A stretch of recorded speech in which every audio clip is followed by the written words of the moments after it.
My name is Judy Rosquete. I'm here to speak to you today about hyperkyphosis. Kyphosis, when someone's told they have kyphosis, it means that their spine moves back in space. So there's this roundness. And the head tends to move forward in space, and the shoulders also turn in a little bit. The body begins to start compensating to stay aligned. That's what the body wants to do. So I want you to think of the head as a weight. And if you were to pick up a weight all the time, lifting up this weight, the muscle begins to get strong. The muscle begins to get strong. So this upper part of your back gets stronger. However, the lower part of your back moves forward in space. It gets weaker. The nerves are not as active. They're more dormant. They get weaker. And it's perpetual. So this gets stronger, this gets weaker, this gets stronger, this gets weaker. What eventually tends to happen is that the body tries to find alignment. So there becomes a misalignment, a lateral misalignment underneath the kyphosis. So it's not uncommon to have both hyperkyphosis and scoliosis at the same time. So what do? Sometimes I get people that say, oh, I have scoliosis, but what they really have is more hyperkyphosis. So you want to work on first lengthening the spine. Just put a pin in it with the scoliosis. Forget about that for a moment. Focus on the lengthening and being long, and think of your hyperkyphosis first. Once you work on the lengthening and decompression of the spine, you'll notice that your misalignments will minimize. Then once that you take care of that, then you take care of the misalignments that are left over, like the scoliosis. Okay, so if this is getting weaker and we want this lower part of your back to get stronger so that we're able to align better, we have to get in touch with the nerves. And it's not easy to get in touch with these nerves that are sunken in. So one way of me getting in touch with the nerves, there's several, but I'll show you the one I like. You could do this on top of your bed, your couch, or on the floor, is you place a bolster on the floor or something rolled that pushes into the belly and opens up the weak low back. That will help to get, and you stay there and you decompress and you breathe. That will help to get the nerves a little bit more in touch with the nerves, since they're a little more dormant. And then you do the opposite. Then you lay on your back and you open up the pectoral muscles. I'll show you both. So I will bring you to the floor. Across. I'm placing this bolster right across my belly button. And I'm going to leave these blankets on the side for a moment so that I can show you what's happening. I'm draping my body over this bolster. It's pushing my lower back up. I'm going to rest here. But when you have hyperkyphosis, this is what tends to happen. There's a rounding and a dropping, flexion of the neck.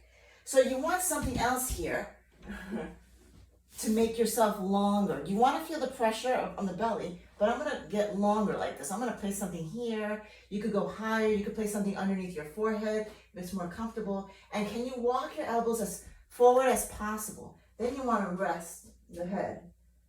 So you want your body to be long, and you want to avoid the flexion of the neck. So what do you need to do to keep your head in line with your spine? Stay here and breathe. Try to relax here. You're releasing your body's weight down to the floor or to the bed, whatever you're working on. Breathe here through the nose. So you can stay here anywhere from 3 to 5 minutes or longer. But if you stay a long time, it's great, but you're going to feel it when you get up, which is fine. You're going to feel a little sore. So this is how you come out of this. You bring your hands down. You tuck your toes under, you push into the floor and you go back. So your pelvis is moving back in space. And it looks like a little bit of child's pose. So you lean back and you stay here for a moment. You could stay here. You could even place the bolster here and blanket here and go like this. This is nice because you're still spreading your low back. Again, your knees are apart and your feet are together. And you're breathing here.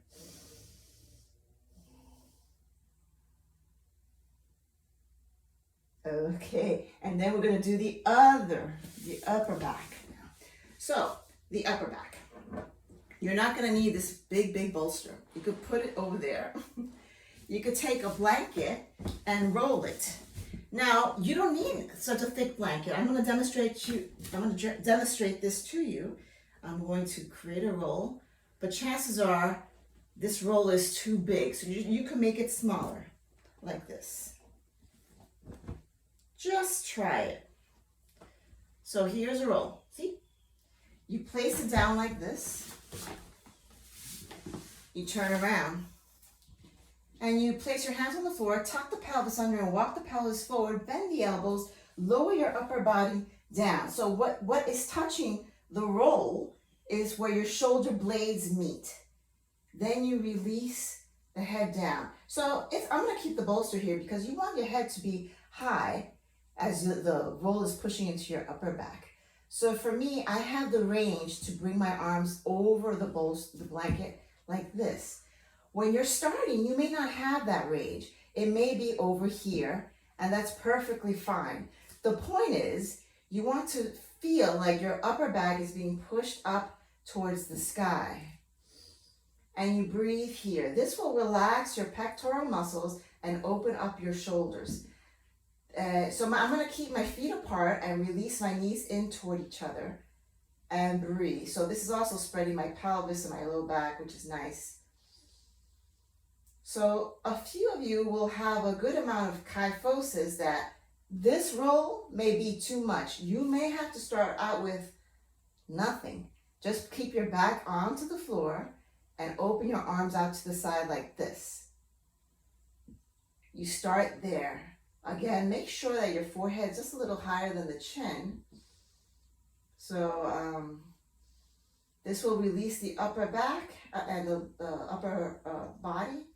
And once you stay here for a while and you relax, you can stay here another 5 minutes if you like. It's really a lovely pose. And the head is relaxing, your trapezius muscles are not working. It feels good.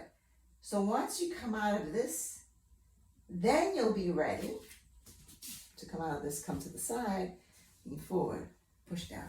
When you come out of this, then you'll be ready to strengthen your back in this new alignment. So you're more open. Believe it or not, you are more aligned after you do this from front to back. Then you'll be able to get up and start working on your strengthening poses. Now, I can't go over everything right now, but if you go to mysacredspine.com, you could look up what is being offered there. I do have a small series called Yoga for Hyper-Kyphosis. You may want to check that out or reach out to us with any questions at info@mysacredspine.com.